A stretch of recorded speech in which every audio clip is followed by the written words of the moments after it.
Magandang hapon mula sa DOST Pag-asa. Ito po ang ating update ngayong Thursday, March 5, 2026. Patuloy pa rin yung epekto ng hanging amihan o northeast monsoon sa northern portion ng ating bansa. Kasama dyan yung Cagayan, Isabela, Batanes, Ilocos Norte, Ilocos Sur, Apayao, Abra at Kalinga. Ibig sabihin ay posible pa rin tayong makaranas ng mga pag-ambon at mas relatively malamig na temperatura kaysa dito sa Metro Manila at sa natitirang bahagi ng ating bansa na kung saan easterlies ang nakakaapekto. Yung easterlies po, yung mainit na hangin na nanggagaling sa Pacific Ocean. At ito rin yung dahilan kaya mas maalinsangan yung nararanasan natin na temperatura sa kasalukuyan, lalo na sa tanghali. At para sa magiging forecast natin na bukas, magpapatuloy pa rin naman yung epekto ng hanging amihan at mataas yung tsansa ng mga pag-ambon dito sa Cagayan at sa Isabela. Pero amihan pa rin naman yung nakakaapekto dito sa Batanes, sa Ilocos Norte, Ilocos Sur, Abra, Apayao at Kalinga, pero mas mababa na yung tsansa ng mga pag-ambon. Dito naman sa Metro Manila at sa natitirang bahagi ng Luzon ay mababa yung tsansa ng mga pag-ulan, pero posible pa rin yung mga localized thunderstorms o yung mga panandaliang pag-ulan. Halimbawa, nasa biyahe tayo, highway, ay may encounter tayo na mga pag-ulan sa isang area lamang at paglagpas natin doon ay mawawala na rin ulit yung mga pag-ulan. Yun po yung mga example lang ng mga localized na pag-ulan. Agwat ng temperatura na na-observe natin dito sa Metro Manila ay 24 to 33, dito naman sa Tagaytay ay 20 to 30 at sa Legazpi ay 24 to 32.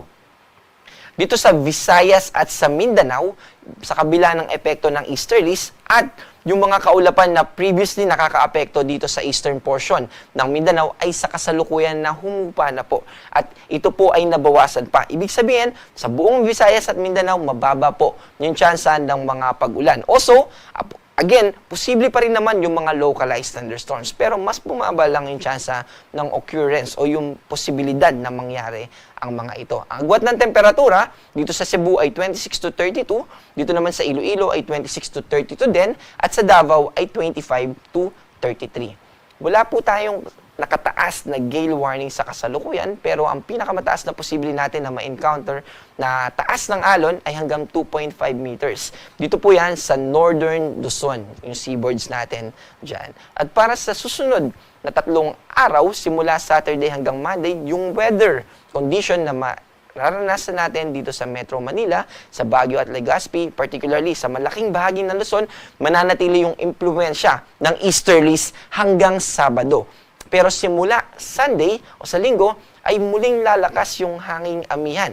Kaya kung mapapansin po natin, nagbago yung icons natin dito.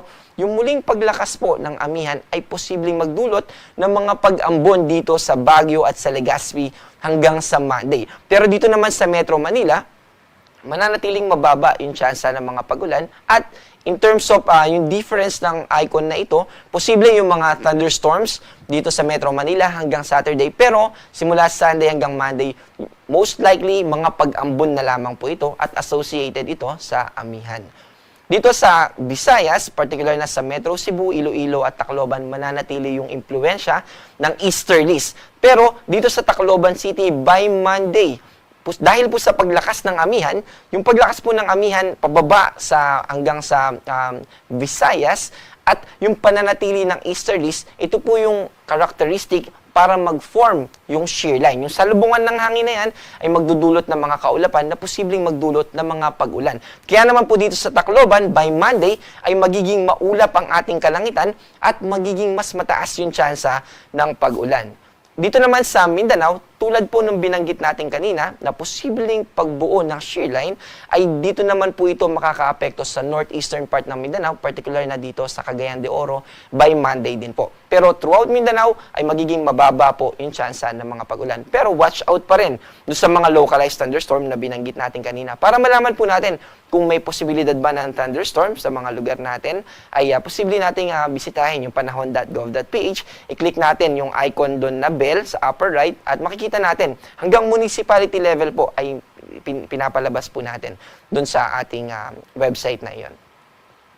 Also, sa mga curious po, paano po ba puntahan yung mga warnings and issuances ng Pag-asa patungkol sa heat index? Pag pumunta po tayo sa pag-asa.dost.gov.ph, ay ganito po yung lalabas na options o yung tab natin. So, i-click lang po natin itong weather na tab, and then piliin natin itong heat index na tab, at ito po yung lalabas na itsura. Unang-una po dyan sa page na ito ay yung table. So, itong table na ito po yung iba't ibang stations natin sa ating sa buong bansa, yung mga synoptic and agromet stations natin, or yung mga stations natin sa Pag-asa. At ito pong limang column na ito po yung nagpapakita ng heat index na pinakamataas na na-observe natin for the past 5 days na nakalipas na 5 araw. At itong dalawang nahuhuling column na ito po yung forecast natin sa susunod naman na 2 araw. Also, meron din tayo ng mga graphical information. Halimbawa, ay gusto natin na makita ng mabilisan, saan ba may posibilidad na umabot ng danger level. Dito po, no? Dito sa Coron station natin ay posibleng umabot ng hanggang danger level, hanggang 42 degrees Celsius yung ating heat index forecast for day 1 and day 2. Ito naman po yung as of March 4. Meron din po tayong mga infographics. Halimbawa, ano po ba yung mga posible nating maranasan kapag na-expose tayo sa matinding init ng araw? Dito po lalabas yung mga sintomas at ano yung mga dapat nating gawin para maiwasan, o ano yung mga first aid na pwede nating gawin. Also, hanggang kailan po ba matatapos ang amihan? Yung amihan po, last year ay nagtapos second half po ng March, at malaki yung posibilidad na sa second half din po ng March this year mag-end yung hanging amihan. Although binanggit natin kanina na posibleng may surge pa o may muling paglakas yung amihan next week, pero malaki po yung posibilidad na third week or fourth week po ay posibleng magte-terminate na o mag-end na yung impluwensya ng amihan, and eventually ay papasok na po tayo sa warm and dry season natin. Ang ating araw ay lulubog mamayang 6:05 p.m. at muling sisikat bukas sa ganap na 6:10 ng umaga. Stay hydrated and stay safe. Ako po si John Manalo. Mag-ingat po tayo.